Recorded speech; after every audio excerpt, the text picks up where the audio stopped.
يا هلا، معكم ابتسام. في خوف يخلي قلبك يدق بسرعة، ايديك تتعرق وكلماتك تختفي. خوف يخليك تتهربين من الناس وتتفادين المواقف، يسمونها الرهاب الاجتماعي. بس اليوم راح اوريك كيف تتخلصين منه بالطريقة الصحيحة وترجعين ثقتك بنفسك. أول شي، شو هو الرهاب الاجتماعي؟ الرهاب الاجتماعي هو خوف مبالغ فيه من نظرة الناس أو حكمهم عليك. تحسين إن كل كلمة محسوبة وكل حركة مراقبة، لكن الحقيقة أغلب الناس مشغولين بأنفسهم أكثر مما تظنين. إدراك هذه النقطة هو أول خطوة للتحرر من الرهاب الاجتماعي.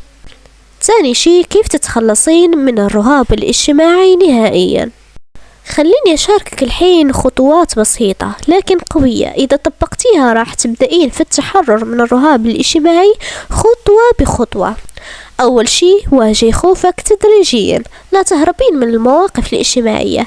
ابدأي بخطوات صغيرة، محادثة قصيرة مع شخص تعرفينه، ثم زيدي التحدي تدريجيا. ثاني شي، تنفسين بوعي. قبل أي موقف اجتماعي خدي نفس عميق وبطيء، هذا يهدي جسمك ويخفف التوتر. ثالث شي، غيري تركيزك، بدل ما تركزين على نفسك وخوفك ركزي على الشخص اللي قدامك أو الموضوع اللي تتكلمين فيه. الرهاب الاجتماعي مش ضعف، هو مجرد خوف متضخم، وإذا عرفتي كيف تتحكمين فيه راح تكتشفي أنك أقوى بكثير مما كنتي تتخيلين. كل مواجهة صغيرة هي خطوة نحو الحرية. التخلص من الرهاب الاجتماعي يحتاج وقت وصبر، لكن كل خطوة صغيرة تصنع فرق كبير. لهيك لا تسمحين للخوف يسرق منك لحظاتك، واجهيه بهدوء وثقة، لأن كل مرة تواجهينه يضعف أكتر وأكتر. وأيضا الخطوات اللي شاركتك اليوم ما لها قيمة إذا بقيت مجرد كلام.